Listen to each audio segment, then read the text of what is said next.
You'll find the status options down at the bottom of the inspector, the pull-down list on the right. The standard items are No Status, To Do, In Progress, First Draft, Revised Draft, Final Draft, and Done. These can be selected individually for every document and folder in your manuscript, simply by clicking onto it and choosing from the list. They can be customised, but we won't be covering that in this video. You can use these as a kind of stamped text behind your words on the corkboard. There's probably something there already. If not, you'll find it under View, Corkboard Options and Status Stamps.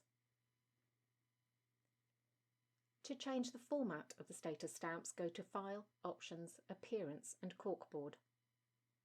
Under Options you can change the opacity or even take it right down completely, although I can't really see a difference.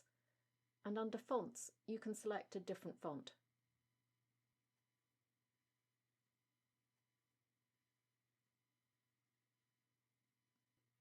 Under Colour, click on the little box by Status Stamps and you can select a different colour.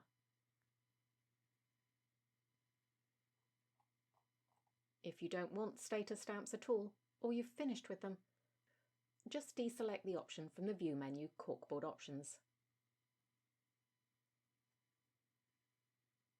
Next time we'll be looking at using labels with index cards.